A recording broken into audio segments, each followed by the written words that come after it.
In this lecture, we are going to discuss the following issues. First, service design. Second, differences between service and product design. 3. Phases in service design process. 4. Service blueprinting. 5. Characteristics of well-designed service systems. 6. Guidelines for successful service design. Service design. There are many similarities between product and service design. However, there are some important differences as well, because of the nature of services. One major difference is that, unlike manufacturing, where production and delivery are usually separated in time, services are usually created and delivered simultaneously, which means in the same time. Service refers to an act, something that is done to or for a customer. It's provided by a service delivery system, which includes the facilities, processes, skills needed to provide the service. Many services are not pure services, but a part of a product bundle, which means the combination of goods and the services provided to a customer. Note that the ability to create and deliver reliable customer-oriented service is often a key competitive differentiator. So, successful companies combine customer-oriented service with their products. Also, system design involves development or refinement of the overall service package, which includes 1.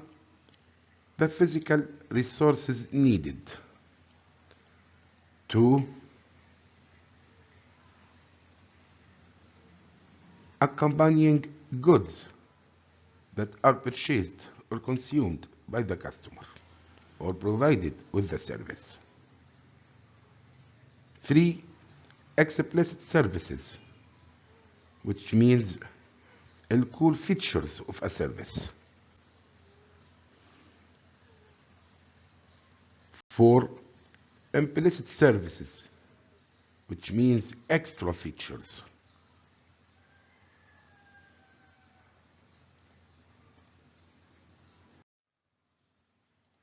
Note that service design begins with the choice of a service strategy, which determines the nature and the focus of the service and the target market.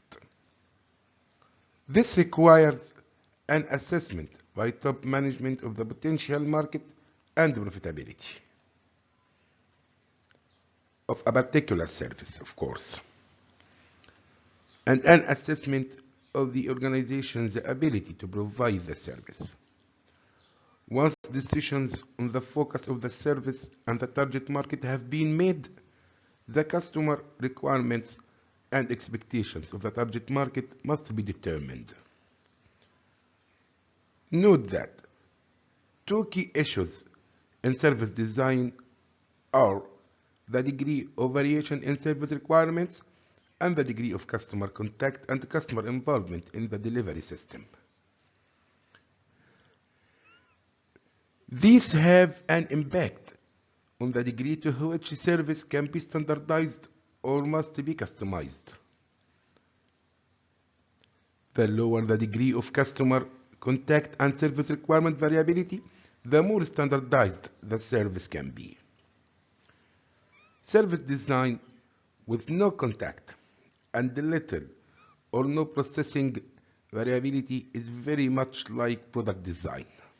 Conversely, high variability and high customer contact generally mean the service must be highly customized. A related consideration in service design is the opportunity for selling. The greater the degree of customer contact, the greater the opportunities for selling.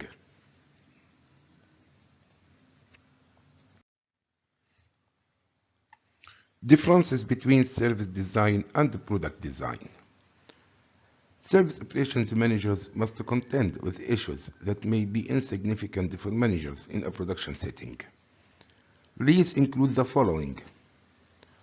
First, products are generally tangible, while services are generally intangible. Consequently, service design often focuses more on intangible factors than does product design. In many cases, services are created and delivered at the same time. In such cases, there is less latitude in finding and correcting errors before the customer has a chance to discover them. Consequently, training, process design, and customer relations are particularly important. Services cannot be inventoried. This poses restrictions on flexibility and makes capacity issues very important. Services are highly visible to consumers and must be designed with that in mind. Of course, this adds an extra dimension to process design, one that usually is not present in product design. Fifth, some services have low barriers to entry and exit. This places additional pressures on service design to be innovative and cost-effective. Sixth, location is often important to service design, with convenience as a major factor. Hence, design of services and choice of location are often closely linked. Seventh, service systems range from those with little or no customer contact to those that have a very high degree of customer contact. Eighth, demand variability alternately creates waiting lines or idle service resources.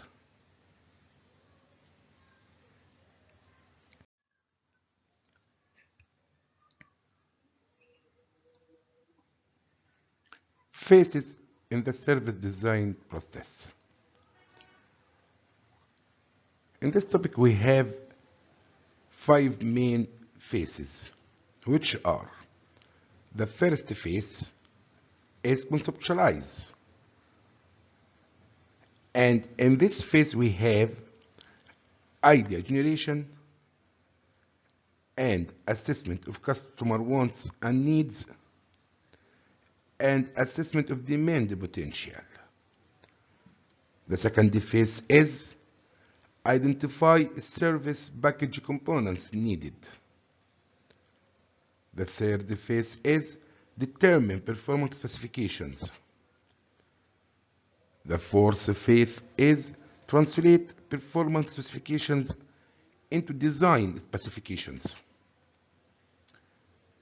The fifth phase is translate design specifications into delivery specifications.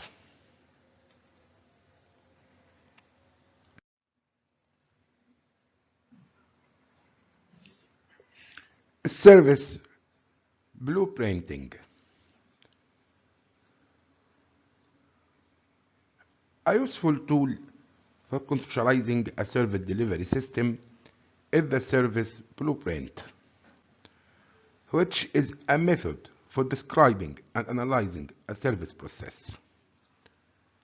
A service blueprint is much like an architectural drawing, but instead of showing building dimensions and other construction features, a service blueprint shows the basic customer and service actions involved in a service operation.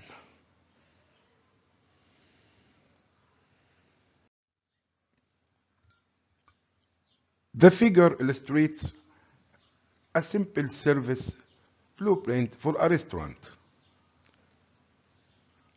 At the top of the figure, are the customer actions, and just below are the related actions of the direct contact service people. Next are what are sometimes referred to as backstage contacts. In this example, the kitchen staff. And below those are the support or backroom operations. In this example, support operations include the reservation system and ordering of food and supplies, cashier, and the outsourcing of laundry service. Note that the figure is a simplified illustration. Typically, time estimates for actions and operations would be included.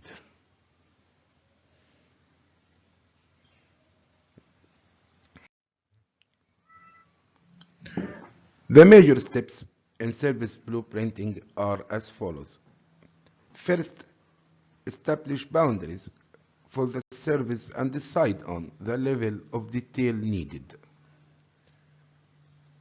Second, identify and determine the sequence of customer and service actions and interactions.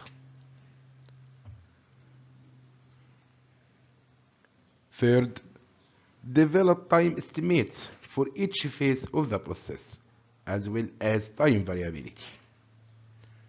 Fourth, identify potential failure points and develop a plan to prevent or minimize them, as well as a plan to respond to service errors.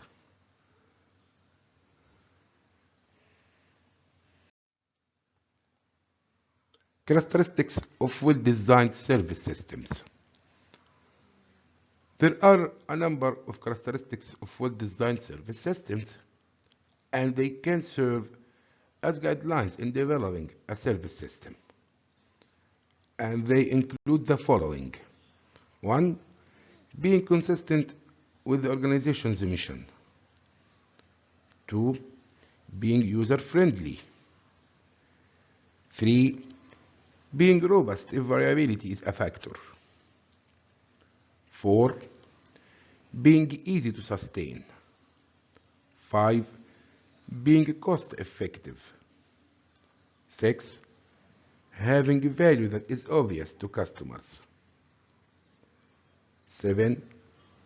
Having effective linkages between back-of-the-house operations and front-of-the-house operations.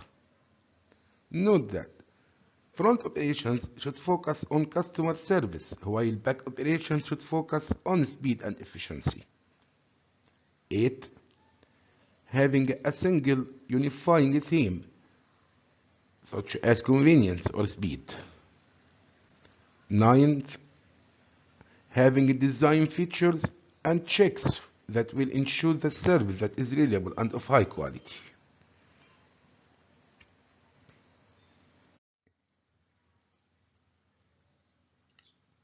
Guidelines for successful service design. First, define the service package in detail. A service blueprint may be helpful for this. Second, focus on the operation from the customer's perspective, of course, and consider how customer expectations and perceptions are managed during and after the service.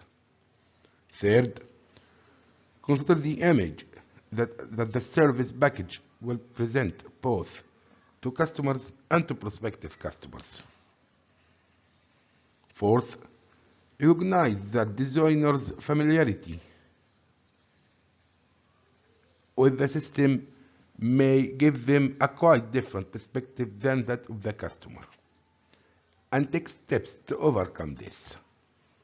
Fifth, make sure that managers are involved and will support the design once it's implemented. Sixth, define quality for both tangibles and intangibles. Note that tangible standards are more difficult to define, but they must be addressed. Seventh, make sure that recruitment, training, and reward policies are consistent with service expectations. Eighth, Establish procedures to handle both predictable and unpredictable events. 9th, establish systems to monitor, maintain, and improve service.